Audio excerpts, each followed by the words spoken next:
when it comes to PC, I am really about it. I really enjoy the platform, and I like to pretty much, you know, I would say portray exactly what a PC gaming experience can look like depending on who you are, depending on what it is you're trying to attain, what you're trying to achieve.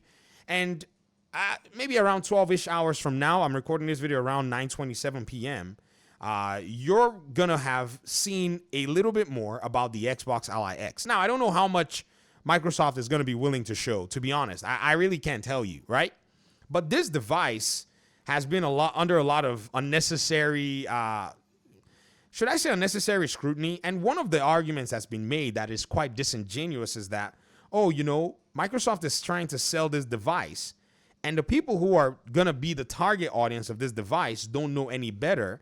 And it's disingenuous for Microsoft to claim that this device, hold on, let me take this guy out, is going to be somehow, you know, an Xbox. And, you know, regular people may not know that this thing can't even play their Xbox library, which is, in my opinion, just quite asinine.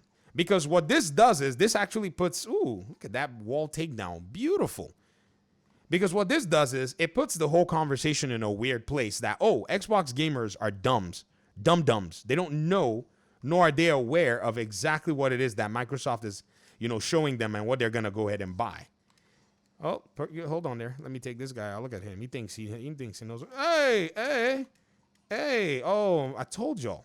Oh, by the way, I have a fat finger problem with this game. Let's take that. Let that guy stay frozen. Okay. Let's get this guy that's frozen. Back and forth. Sorry, when you're beating bad guys, I'm trying to make a video. Let's use the auto. Let's use this to take care of him. Oh, wow. He hit me through that side wall. I thought the wall was going to basically get me out of focus. Give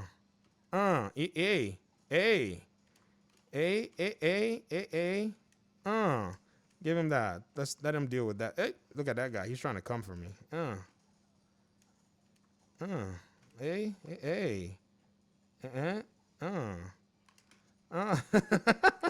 Yo. Jump out of there. Yeah, baby. Where are you at? Hey, come here. Man, I can still cook even with this controller that's not the best for this game for me. Because there are like multi-inputs that you have to do. Like, you know, you can't just, oh, here. No, he ran away. Oh, I got him still. Yeah. There he is. He's trying to do this fire thing.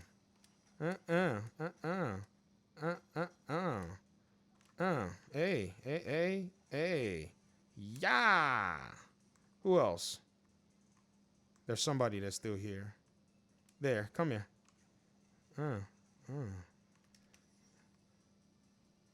Where are they? They just disappeared. I can't find them. Come outside.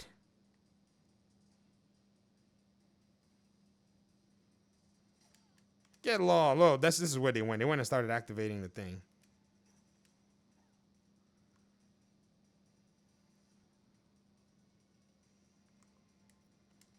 Okay, there we go. So when they start to go ahead and, you know, throw all of these, you know, arguments out there, oh, you know, people don't know any better, or it's disingenuous culture, Xbox doesn't play native games, and blah, blah, blah. Let me put this in the view. I guess I was probably playing out of the view for a second. Yo, we're watching cable, literally. Just know that a lot of these folk, their entire missive is predicated on the failure of Xbox. And the problem with this entire missive is that Xbox hasn't failed fast enough for them. Rather, the Xbox so-called death is one of the slowest things that has ever happened to these folk. So time is running out on a lot of the crud that they've put out there. And the time as it's running out on the crud is making them a lot more jittery. So what's happening is many of them, in fact now, most of them are starting to run circles in terms of their arguments being circular arguments that are defeating themselves at every single moment, right? Some of them also want to act like they're pretentious, but they're, you know, all of that's not going to work because The Xbox community is very well aware of exactly the proposition that they've signed up for. It's exactly this proposition and this awareness that actually continues to trigger these folk, because most of them don't have original thought. They come up with different variations of the exact same crud that they can't back up. They can't use any evidence or data to show. And so what do? They continue to pander to people who have bound their identity to the plastic box. They get money and benefits from them to just tell them what the flip they want to hear. That's what they're doing, because many of them now know that this whole gig is up. And the so-called premise that somewhere, somehow, PlayStation doesn't care about Xbox because PlayStation is only for the elite has been thrown in the gutter. You know the gutter, right? The gutter was Helldivers 2, when PlayStation affirmed that it liked money so much, it was going to do an ODST collab on one of its live service games with Xbox. See, these two have been playing a very interesting game. The rabid fanboyism of both the Xbox side and the PlayStation side that was, fostered by old Xbox and PlayStation execs is something that, yeah, it sold units. Yeah, it sold hardware. Yeah, it kept people in the ecosystem, but it's no longer the case anymore. Now, it's sustainability in the businesses and being able to have the business climb to the next level.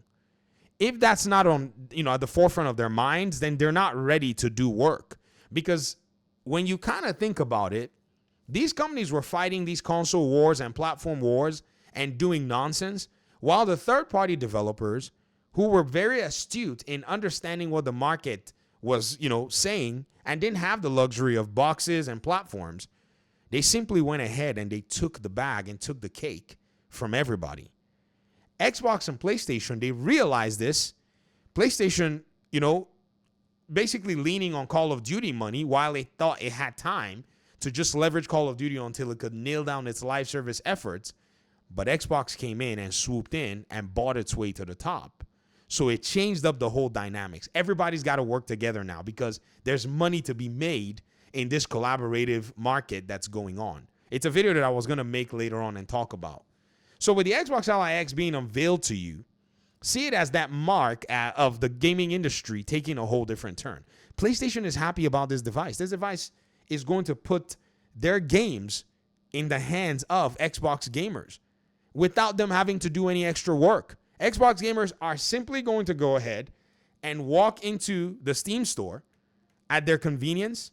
And as they walk into the Steam store at their convenience, do you know what they're going to find? They're going to find PlayStation games sitting on Steam. And PlayStation is going to be like, yeah, buy it. Do it.